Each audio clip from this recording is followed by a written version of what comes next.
All right, this lesson is going to focus on hydrostatic water pressure. This is going to be a really important thing for us to keep in mind as we move on to computing effective stress. In the next lesson, we'll do these hydrostatic water calculations a lot. The reason why we have to do this is that soil is a multi-phase material. It consists of solid particles, fluid, typically water, could be other fluids in there, and then gas phases too. And we treat the pressures of those phases differently, right? So we separate out the different pressures to analyze the soil. So this lesson actually won't involve any soil. It's going to be really fairly quick lesson. So let's take a look at this diagram here.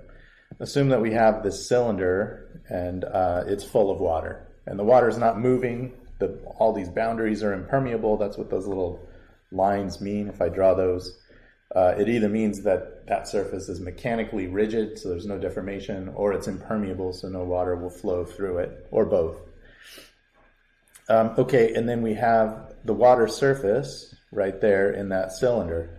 So that funny little triangle with the line underneath it is how we're going to denote the water table. If you have soil and the water is a little bit below the soil, maybe you have some unsaturated soil above it, we'll draw a line right there with a little triangle and a line underneath it to indicate that's the elevation of the water table. And then I'm going to define a coordinate system. So we'll do this later when we get into analyzing seepage.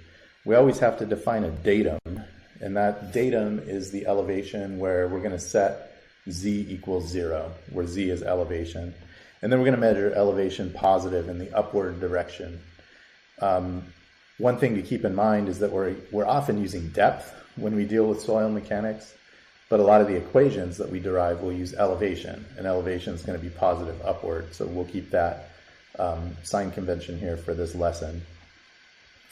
Okay, and then we're defining 2 points. Point 1 is right at the water surface, and point 2 is at the bottom of the cylinder, although point 2 really could be anywhere within the water column, and the equation we derive for the pressure at point 2 will be the same, or it will be valid. All right, now what we're going to do next is use the one-dimensional energy equation for steady state flow of an incompressible fluid.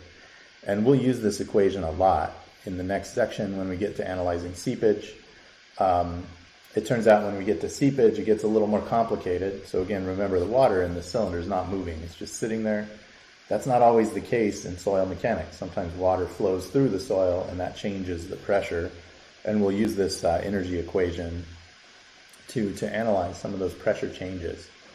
Okay, so what we have here is the energy equation presented in units of length. So oftentimes it's presented in units of pressure, but I've modified it here to be in units of length.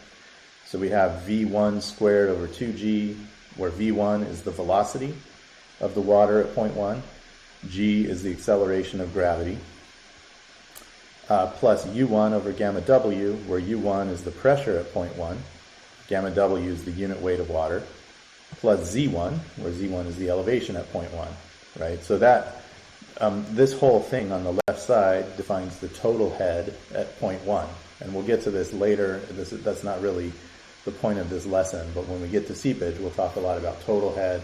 This is the velocity head, the pressure head, and the elevation head. Those are the 3 contributions to the total head for the water. Okay, and then on the right side, we have the same terms, just substituting a 2 for a 1 on the velocity, pressure, and elevation terms. And then we have this extra term, H1/2, and that's the head loss between points 1 and 2. So that's defined down here at the bottom.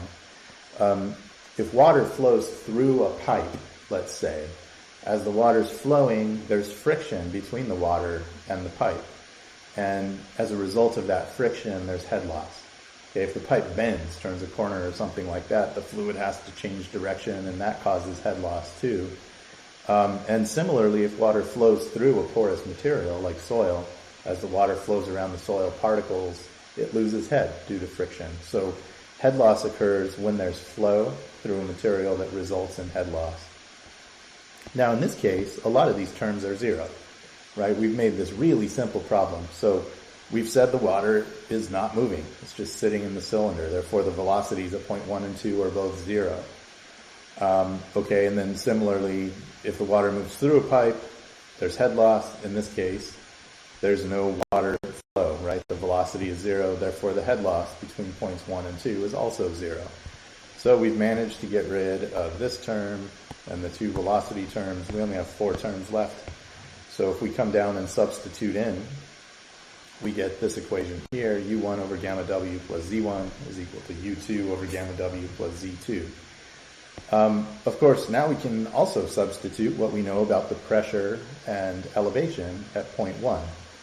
In this case, the elevation at point 1 is 0 because we defined the datum to be right at the elevation of the water surface.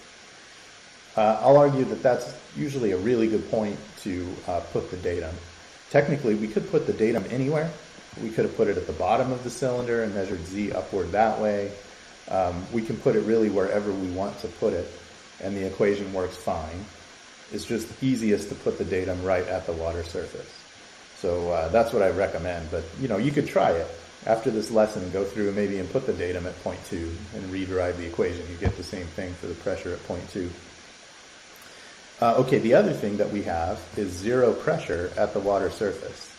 Now you might be wondering, what about atmospheric pressure, right? There's always 101.325 kPa average at the ground surface elevation. Of course, there's variations in air pressure, right? Low pressure, high pressure fronts come through and so forth, but that is atmospheric pressure.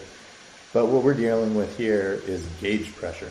So we want to know if we had a piezometer that was measuring the difference between the water pressure and the atmospheric pressure, what would that piezometer measure? A piezometer is a device that measures water pressure.